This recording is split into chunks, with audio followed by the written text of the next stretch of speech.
This is Ryan at Utah Pirate Radio, and I'm just getting my day off, first time in a week. So I've been able to sit down and watch the news and follow up on all of the campaigns and the initiatives and propositions and who got in and who got out and all that.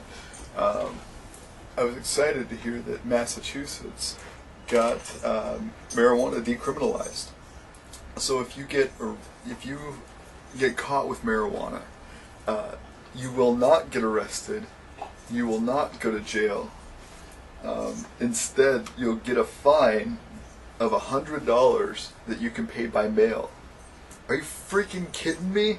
Man, I used to get fined $2,500 in Utah for a Class B misdemeanor possession of marijuana. Max, go lay down. And jail time was always included, and the suspension of my license for 6 months. Can you believe that? That happened to me 3 times. 3 times. From the time I was 17 until the time I was 21, I had 3 arrests for marijuana in Utah. So, and I would go there, I would get arrested, I would leave, I'd go to Washington. Sometimes I'd get found with marijuana because I was transient, I was homeless.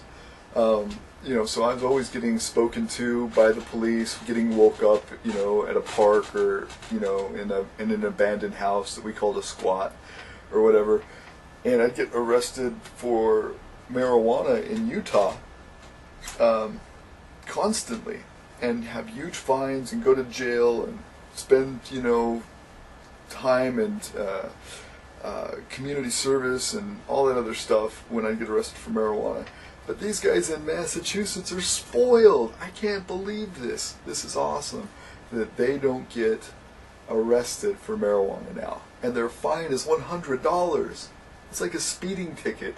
I've actually paid more for speeding tickets. I paid $160 for a 20 over in Utah just like a year and a half ago. 2 years ago anyway. So it's just crazy. I love this. And, the thing about gay marriage in California or anywhere else, it's like, why are people worried about other people's relationships? I mean, is it their problem that, Jack and Jack or Kim and Kim are getting married? I don't care. I heard a commercial, or maybe it was a campaign line, but it said, if you're so damn worried about if you're so damn worried about gay marriage, don't have one, right? That's all it takes. If you don't want gay marriage, don't have one. If we start taking the rights and freedoms away from our fellow citizens, based on some sort of classification, we're doing that to everybody. We're opening up the doors to violate everybody's civil rights. It's wrong that we have any say in somebody else's marriage. I love my wife and I cherish her and we'll be married forever, and it's a straight heterosexual relationship, and it defines how I feel about my wife, who's my best friend.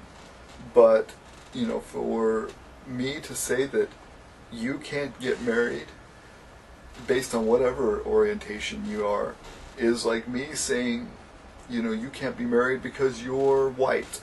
You can't be married because you're from Utah. You can't be married because, I think that's wrong. And that's what I've said about polygamy too. I don't agree with Mormonism in the slightest bit.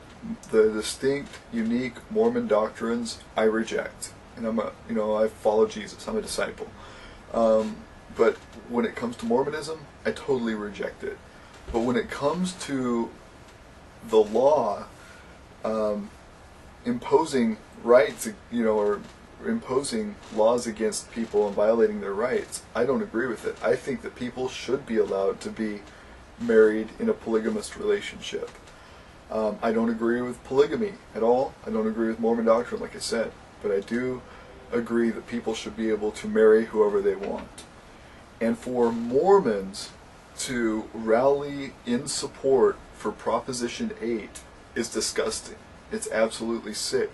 That they struggle so much that they wanted their rights, and they struggled so much for those rights, for polygamy. They moved to a different state 4 or 5 times over to avoid, laws and penalties against them. And they struggled and they struggled, and finally they gave up an everlasting, let's say everlasting, quote unquote, doctrine, right? The doctrine of celestial marriage or of plural marriage, which are, interconnected. They're one and the same. They gave that up, and so now they have a new type of celestial marriage, where a man and a woman get married in the temple, but this just one man and one woman. It's not how the original celestial marriage was. So I mean, the Mormons had to give up their rights. In 1890, Wilford Woodruff wrote the Polygamy Manifesto, which ended polygamy for Mormons, even though he and Lorenzo Snow and other, Mormon leaders took more wives afterwards. It was a polygamy manifesto that ended it for everybody else. And they were in fear of losing their state. I mean, they were going to be denied statehood, and the government had sent an army in. They were going to take over and take care of the Mormons. And the Mormons fought and they stood their ground there, and they ended up having a victory that their state wasn't taken away, at least. But shortly after that, they had to end polygamy. So that they're against Proposition 8, that's such a hypocritical thing. I mean, that just disgusts me. Wow, yeah, I can't believe that. But at mpp.org, you can see all of the new marijuana initiatives and propositions and things that have passed, a couple of bills. But mpp.org. Oh, and just a final thing. I love Democracy Now! This is Democracy Now! This is about that whole, Proposition 8 thing. And this is pretty messed up. But check this out.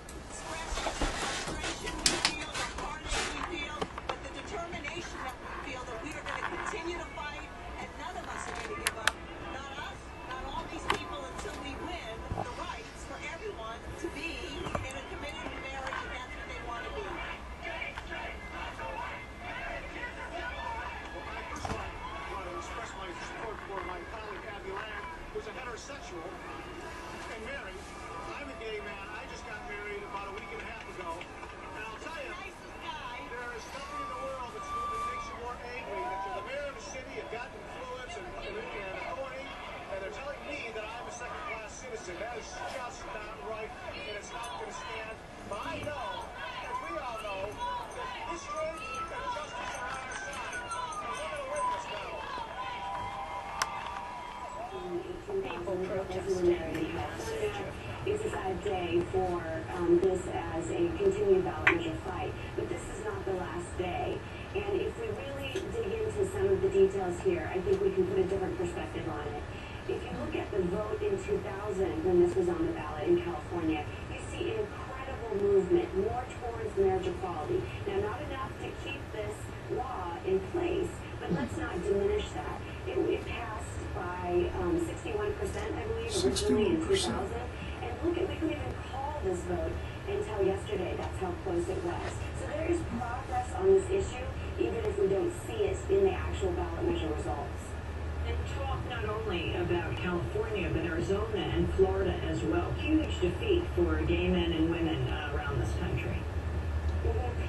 Florida, there was a sense because of the domestic partnership benefits that are impacted, which is sad, which affects straight couples too, which is why the Blue Cross Blue Shield was even against the ballot measure, concerned about the impact on benefits, that's now in law. Arizona went back to the ballot.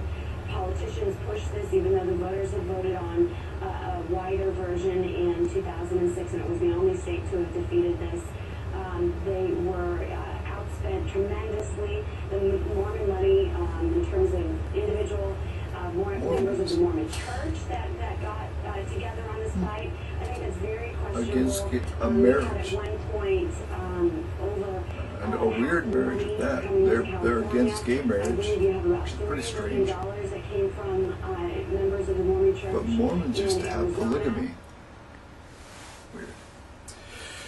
I don't understand how they can not support or at least rally against somebody who has a strange marriage, when Mormons were forced to give up one of their strange marriage practices about 110 years ago. You know, it's 120 years ago anyway.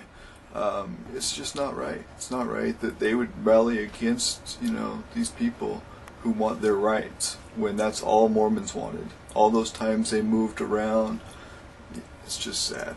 It's just sad. They were forced from like 4 different states because people didn't like their polygamy.